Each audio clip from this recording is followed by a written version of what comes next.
मेरा नाम अभिषेक है। आज इस वीडियो में आपसे बात करने वाला हूँ ई कॉमर्स के बारे में, ई मार्केटिंग के बारे में। देखिएगा दोस्तों, मैं आपको इन ब्रीफ बताने वाला हूँ, काफ़ी आसान शब्दों में बताने वाला हूँ। चाहे आप स्कूल, कॉलेज या किसी भी स्तर के स्टूडेंट हों, आप अदर एग्जाम्स की भी तैयारी कर रहे हो, लाइक अगर आप कंप्यूटर कोर्सेज कर रहे हैं, उसमें भी आपको इलेक्ट्रॉनिक मीडिया, ईमेल के बारे में या फिर ई सर्विसेज के बारे में कुछ भी आ सकता है। एग्जाम्स लाइक एमपीपीएससी का जो 6 पेपर है ऑफ हिंदी का प्रारूप एंड निबंध लेखन, उसमें भी ई कॉमर्स, ई मार्केटिंग के बारे में है। तो आज मैं आपको जो ये ई शब्द है इसके बारे में कुछ आपको बताना चाहूँगा एंड इसके फायदे जो हैं। देखिए दोस्तों, मेल करना आप जानते हैं ना। मेल करना अगर कोई बोलता है तो हमारे मन में सीधा क्या आ जाता है, आता है कि हमें ईमेल करने के लिए बोल रहा है, जीमेल करने के लिए बोल रहा है। लेकिन असल में मेल करने का मतलब होता क्या है?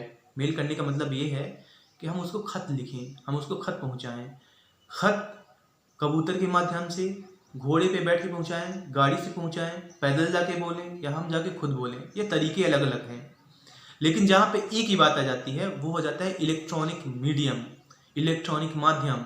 मतलब कि इंटरनेट की मदद से अगर आप कोई भी एक्शन परफॉर्म कर रहे हैं, that is called electronic. And जो सर्विस का नाम है मेल, तो ईमेल कर देना। ईमेल को आप जीमेल से कंफ्यूजन कभी कभार करेंगे या सोचेंगे कि यार अंतर क्या रहता है। तो देखिएगा, ईमेल एक सर्विस है, इलेक्ट्रॉनिक माध्यम से, इंटरनेट की मदद से किसी को खत लिखना, खत भेजना या पत्राचार करना, जैसा भी आप समझें, वो हो जाता है। वहीं पे जो जीमेल है, याहू मेल है, रेडिट मेल है, हॉटमेल है, जितने भी मेल के टाइप हैं, या आउटलुक मेल है, ये सभी हो जाता है उस कंपनी द्वारा प्रोवाइड मेल की सर्विस। लाइक गूगल, अगर गूगल एक कंपनी है, सर्च इंजन भी है, तो अगर यह प्रोवाइड कराता है मेल का सर्विस, मतलब ये खत लिखना या फिर खत भेजना इंटरनेट के माध्यम से अगर ये करा रहा है, तो हो जाता है Google mail, that short form is G mail. Yahoo mail, Yahoo कराता है तो याहू मेल। रेडिफ जो एक कंपनी है, और रेडिफ जो आपका सर्च इंजन बोल सकते हैं, वो अगर मेलिंग की सर्विस प्रोवाइड कराता है तो उसको बोलते हैं रेडिफ मेल। तो ये हो जाता है दोस्तों। इसी तरह से कॉमर्स, कॉमर्स मतलब वाणिज्य करना, व्यापार करना। ई लगा दीजिए पहले, electronic commerce, e commerce, that is अगर आप ऑनलाइन के माध्यम से या फिर आप इंटरनेट की मदद से अगर आप व्यापार करते हैं तो हो जाता है ई कॉमर्स। तो अब देखिएगा, ई कॉमर्स और जो आप रियल माने में जो कॉमर्स करते हैं उसमें क्या अंतर रहता है। देखिएगा आज क्या क्या चेंज हुआ है यार। आप कॉमर्स करते हैं, आप व्यवसाय करते हैं, शुरुआत दिनों में आप जहाज़ों से करते थे, गाड़ी से करते थे, वो ट्रांसपोर्ट का माध्यम था, हर चीज़ था। एंड आप लोगों तक जा जाके अपने सामान के बारे में बताते थे, प्रोडक्ट्स के बारे में बताते थे। ये आज भी चल रहा है, कम्प्लीटली एरिडिकेट, इसका उन्मूलन टोटली नहीं हुआ है, लेकिन इंट्रोड्यूस हो चुका है, एक क्रांति आ गई है। अब देखिएगा, जितने भी छोटे मोटे अगर शॉप्स भी हैं, आप देखेंगे लाइक अगर फूड सेक्टर की बात करें, जोमेटो, स्विगी हो गया, एंड फूड पांडा हो गया, कितने सारे नाम हैं यार, ऊबर हो गया, ये काफ़ी अच्छी यादें जुड़ी हैं इनसे। तो ये ई फूड सर्विसेज प्रोवाइड करती हैं। This is also a form of e commerce. उसके अलावा दोस्तों, अगर कोई कंपनी छोटा मोटा बिजनेस रिलेटेड कोई भी अगर अपने जो बिजनेस का अगर प्रमोशन करे, अपने प्रोडक्ट का प्रमोशन करे, या जिसको आप बोलते हैं मार्केटिंग करना, विपणन करना, विज्ञापन एक तरह से, that is E marketing. E marketing भी सभी कर रहे हैं। अगर ई कॉमर्स है तो समझ लीजिए कि ई मार्केटिंग भी है, और ई मार्केटिंग के कई सारे तरीके हैं।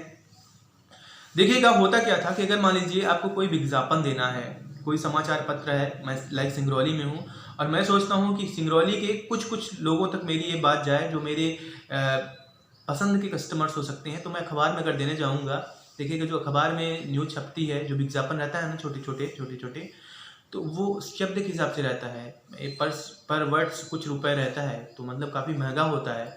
और अगर रिपुटेशन उस अखबार की बहुत ज़्यादा है तो उसका कीमत और ज़्यादा हो जाएगा। इसी वजह से आप देखेंगे कि जो एक विज्ञापन, अच्छा जो विज्ञापन रहता है, तो ये अगर आप स्कूल के लड़के देख रहे हो, कॉलेज के स्टूडेंट्स भी देख रहे हो, तो आप इस बात को समझिएगा कि जब कभी विज्ञापन मेकिंग का है, एडवर्टाइजमेंट मेकिंग का है, तो इसका मेन उद्देश्य यही रहता है कि आप कम से कम शब्दों में अधिक से अधिक बातें रख दो।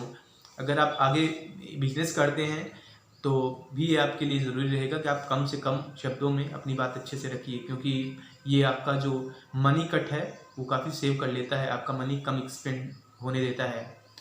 ये हो जाता है दोस्तों। तो हुआ क्या करता था कि अगर मान लीजिए कि आज के दिन भी अगर कोई विज्ञापन करता है न्यूज़पेपर से तो उसका काफ़ी रुपये जाता है, और ज़रूरी नहीं कि वो जिस बिज़नेस के लिए, जिस उद्देश्य के लिए ऐसे लोगों को टारगेट कर रहा है वो ज़रूर उस तक पहुँचे।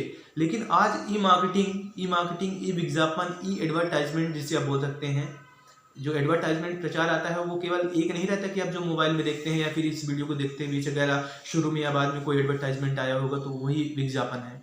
विज्ञापन जो आप किसी दुकान के ऊपर बैनर देखते हैं, शॉप में बैनर देखते हैं, कपड़ों पे बैनर देखते हैं, कहीं पे भी कुछ देखते हैं, this is Puma logo, by the way this is not branded, तो आप मतलब ये भी एक तरह का विज्ञापन है, this is tactic of advertisement.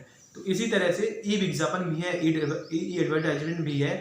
तो अगर आप ई एडवर्टाइजमेंट को रीच करते हैं, अगर आप ऑनलाइन विज्ञापन मोड पे जाते हैं, इसका फ़ायदा क्या रहता है।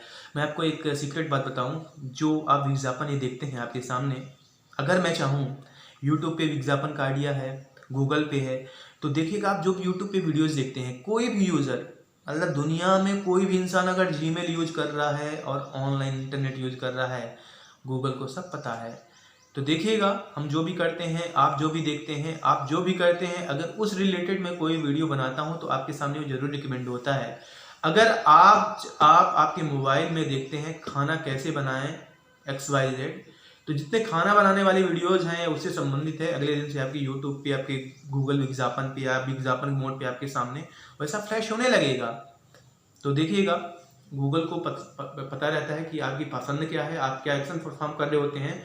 तो जब हम कभी ऐसा कोई हम टारगेट करना चाहें कि हमारी जो बात है, हमारी जो सर्विस है, हमारी चली सर्विस है फूड कुकिंग की, हम खाना बनाने के या उसके सर्विस के बारे में हम कोई न कोई बिजनेस चलाते हैं, हम चाह रहे हैं कि हमारा जो विज्ञापन है ऐसे लोगों को दिखे जो किसमें इंटरेस्ट रखते हों, तो गूगल को सब पता है कि कौन कौन से इंसान फूड वाले सिस्टम पे मतलब बिलीव करता है, और उनके सामने आपका वो जो एडवर्टाइजमेंट है, चाहे यूट्यूब पे हो चाहे गूगल पे हो, वो दिखाएगा। इसके अलावा दोस्तों, इसके अलावा क्या होता है कि अगर मान लीजिए आप इसमें चूज करना चाहें कि आप कौन से देश में, कौन से राज्य में, कौन सी भाषा बोलने वाले कितने लोगों को, मेल और फीमेल किनको दिखाना है, तो उसके हिसाब से दिखाएगा। तो अगर मान लीजिए कोई मोबाइल पे अगर कोई मेल अगर कोई चला रहा है और चाह रहे को फीमेल को एडवर्टाइजमेंट केवल दिखे, तो अगर उस मोबाइल में रजिस्टर्ड अगर ईमेल आईडी पे अगर रजिस्टर्ड फीमेल है तो फीमेल को दिखाएगा, अगर मेल है तो उसको नहीं दिखाएगा। तो this is the power of E electronic. ये काफ़ी आपका जो मनी है उसको सेव कर देता है, एंड साथ ही साथ जो आपका रीच है, रिवेन्यू है, वो काफ़ी बढ़ा देता है आपको, आपका रियल टाइम फीडबैक देता है, एंड जैसा भी है। तो आप ये सब चीज़ें समझ ही जानिए दोस्तों। ऐसे मैं आगे आने वाली वीडियोज़ में आपको इन डिटेल बताऊंगा, जितने भी टॉपिक्स हैं निबंध के, एसेज के, मैं वो से भी वेबसाइट में लिख कर आपके सामने रखूंगा। बाद में उम्मीद है दोस्तों कि ये आपको सेशन काफ़ी अच्छा लगा होगा, कुछ आप अच्छी चीज़ें समझे होंगे कि आखिर इलेक्ट्रॉनिक जो चीज़ें हैं वो किस तरह से इफेक्टिव रहती हैं, एंड ई का मतलब क्या होता है, इलेक्ट्रॉनिक का मतलब क्या होता है। दोस्तों आप समझिएगा। धन्यवाद।